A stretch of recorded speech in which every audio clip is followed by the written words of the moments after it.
இன்னைக்கு டே 3. இன்னைக்கு காலையில் பிரேக்ஃபாஸ்ட்லாம் சாப்பிட்டுட்டு இன்னைக்கு ஜேர்னி ஆரம்பிச்சிச்சு. ஃபர்ஸ்ட் வந்து இது ஒரு ஜெர்ம்ஸ் கடை. இன்னைக்கு பின்னாடி பார்த்தீங்களா, சரி இது ஒரு வித்தியாசமான இடத்துக்கு வரும்னு சொல்லிட்டு இந்த மாதிரி ஜெர்ம்ஸ் இடத்துக்கு வந்திருக்கோம். இங்கே வந்து இந்த ஜெர்ம்ஸ்லாம் கொஞ்சம் ஃபேமஸ். கண்டியில் இந்த மாதிரி நிறைய இடம் இருக்குது, நிறைய பிளேஸ் இந்த இப்போ நாங்கள் வந்திருக்க இடத்துல இருக்குது. அதில் இது வந்து கொஞ்சம் ரொம்ப பெரிய ஷாப்புன்னாங்க. சரி உள்ளே போய் பார்ப்போம். உள்ளே வீடியோ எடுக்க அலோவ் பண்ணுறாங்களான்னு தெரியல, ஆனால் உள்ளே போய் பார்ப்போம்.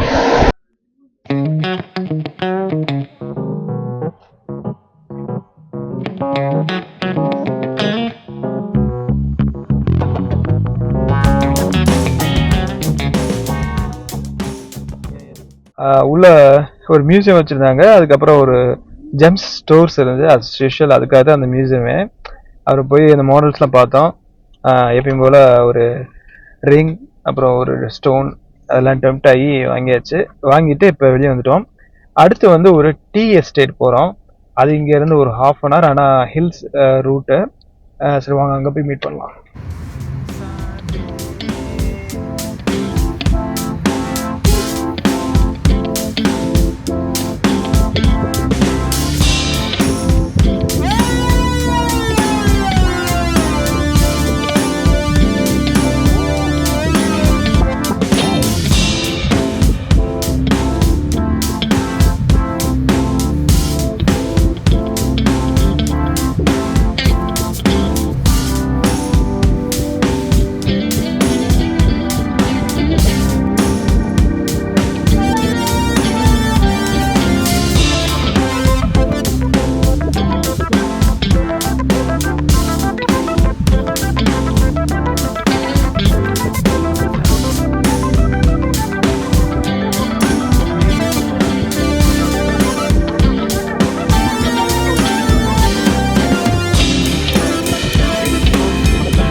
டீ மியூசியம் வந்தாச்சு.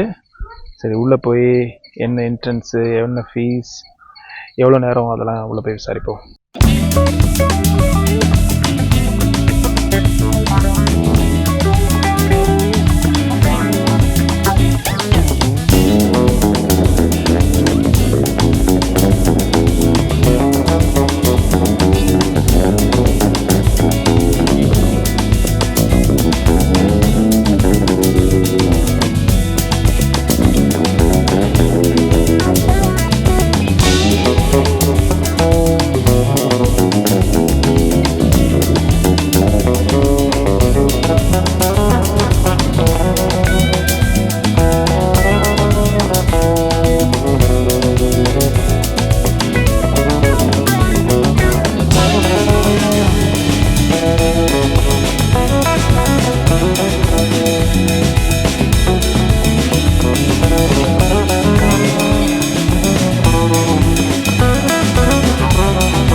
டேஸ்டிங் செஷன் நடக்க போகுது. ஸோ அதுதான் கூப்பிட்ருக்காங்க. நாங்கள் போய் டீயை டேஸ்ட் பண்ணுவோம் எப்படி இருக்குது அப்படின்னு. அதுக்கப்புறம் நம்ம நார்மலாக டீ வாங்கி கொடுக்கலாம். அப்புறம் டீ பவுடர் வந்து வாங்கணும் வாங்கிக்கலாமா, அது ஒரு 4th ஃப்ளோரில் இருக்கான். போய் பார்ப்போம் எப்படி இருக்குன்னு.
ஓகே, உள்ள டீ மியூசியம், டீ டேஸ்ட் பண்ணியாச்சு, டீ வாங்கியாச்சு, மேலே ரெஸ்டாரண்ட் இருந்துச்சு, அங்கே டீ குடிச்சாச்சு. எல்லாமே சூப்பராக இருந்தது, இன்ட்ரெஸ்டிங்காக இருந்தது. நம்மளுக்கு தெரிஞ்சது தான். ஏன்னா நம்ம இதுக்கு முன்னாடி நம்ம தமிழ்நாட்டிலே நிறைய டீ மியூசியம் இந்த மாதிரி டீ எஸ்டேட்ஸ்க்கெலாம் போயிருக்கோம். அங்கே அந்த ட்ரையல்லாம் போய் டீ இதெல்லாம் லைவாகவே பார்த்துருக்கோம். இங்கே அந்தளவுக்கு லைவாக செஞ்சு காட்டலை. மியூசியம் வச்சுருக்காங்க, அப்புறம் சில கமர்ஷியலாக அதை விற்கிறது, சேல்ஸ் அந்த மாதிரி தான் இருக்குது. பட் ஸ்டில் நல்லா என்டர்டைனிங். ஒரு 2 hours ஸ்பெண்ட் பண்ணுறதுக்கு நல்லா என்டர்டைனிங் இருந்துச்சு. சரி, இப்போ அடுத்து இங்கேருந்து கிளம்பி ஹோட்டல் ரூம் போயிட்டு தான். ஏன்னா எனக்கு அடுத்து ஒர்க் இருக்குது. அதை முடிச்சுட்டு ஈவினிங் வந்து எங்கேயாவது பக்கத்தில் எங்கேயாவது வெளியே போகலாம். ஓகே, அடுத்து நம்ம லஞ்ச் எங்கேயாவது பண்ணுவோமா, இல்லை ஹோட்டல் ரூம் போயிட்டு அங்கே ஆர்டர் பண்ணலான் இருக்கேன் ஒரு டிஃப்ரெண்ட்டாக. ஏன்னா எல்லா வகையிலையும் நாங்கள் பக்கத்தில் ஃபுட்டு இருந்த ஹோட்டல்லையும் ஆர்டர் பண்ணியாச்சு. வெளியே போய் சாப்பிட்டோம். ஒன்று தான் பண்ணலை, ஆர்டர் பண்ணி டேக்காகவே எடுக்கல. அதை இன்னைக்கு பண்ணலான்னு இருக்கேன். பார்ப்போம் அதோட எக்ஸ்பீரியன்ஸ் எப்படி இருக்குன்னு. இப்போ நம்ம தங்கி இருக்கிற ஹோட்டலே வந்து ஒரு ஹில் தான். அந்த ஹில்ல இருந்து பார்த்தா பக்கத்தில் இன்னொரு ஹில்ல ஒரு பெரிய புத்தா தெரிஞ்சு, அந்த ஹில்ல என்ன இருக்குது அப்படின்னு பார்க்குறதுக்காக நாங்கள் அந்த ஹில்ல இருந்து பக்கத்தில் இருக்க ஒரு ஹில்லுக்கு அப்படியே காரில் வந்திருக்கோம். ஸோ வந்தாச்சு. இப்போ இதுக்குள்ளே போய் அந்த புத்தா எப்படி இருக்குன்னு பார்ப்போம். அதுக்கு முதல்ல இப்போ இந்த ஹில்ல இருந்து நாங்கள் தங்கி இருக்கிற ஹில்ல பார்ப்போமே, அது எவ்வளோ சூப்பராக இருக்கு பாருங்க. இதுதான் அந்த ஆப்போசிட்டில் தெரியுதுல்ல, நிறையா பங்களாஸாக தெரியுதா, அங்கே தான் எல்லா ஹோட்டல்ஸ் எல்லாமே இருக்கு. இது வந்து ஒரு வேலி மாதிரி தான், உள்ள நடுவில் வந்து கண்டி இருக்கு, அதை சுற்றி மலை தான். இதுதான் அந்த கண்டியோட வியூ. ஓ பார்த்தாச்சு, பெரிய புத்தாவை பார்த்தாச்சு, கண்டியில் இருக்க பெரிய புத்தா.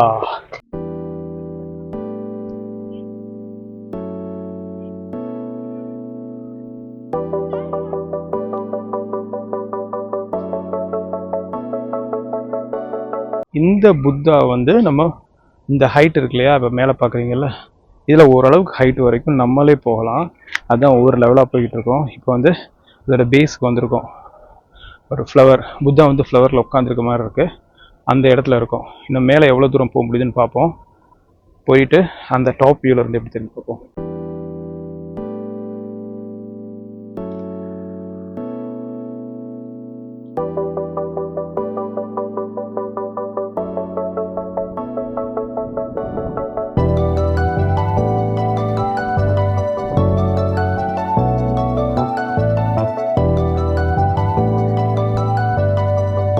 இப்போ புத்தாவோட கால் பகுதிக்கு வந்திருக்கோம். மேலே பாருங்க,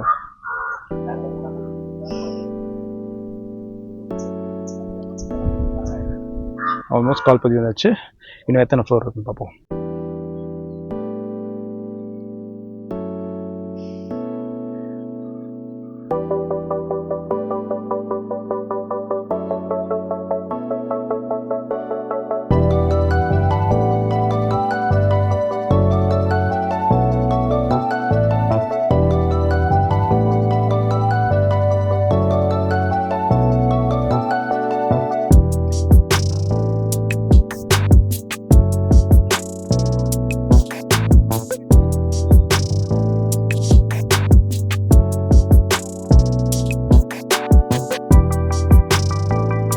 ஓ சூப்பராச்சு, பார்த்தாச்சு. இப்போ அப்படியே மேலேருந்து கீழே இறங்கி வந்துட்டு இருக்கோம். வியூ சூப்பராக இருந்தது. இது வந்து லோக்கல் பீப்புளுக்கு ஃப்ரீ தான், ஆனால் ஃபாரினருக்கு வந்து பெர் ஹெட் 300 லோக்கல் கரன்சி வாங்குறாங்க. பட் ரொம்ப சீப்பு தான் ஒருத்து. ஸ்ரீலங்கன் பீப்புளோட கிளென்லினஸை பாராட்டி ஆகணும். இது அவ்வளோ பழைய கோயில், ஆனால் பில்டிங்கை வந்து அவ்வளோ க்ளீனாக வச்சுருக்காங்க. இது நல்ல ஜென்ரலாகவே மக்கள்கிட்ட நல்ல கிளீன்லினஸோட ஆட்டிடியூட் இருக்குது. எங்கே பார்த்தா ரொம்ப க்ளீனாக இருக்குது. கண்டிப்பாக அப்ரிஷியேட் பண்ணணும்.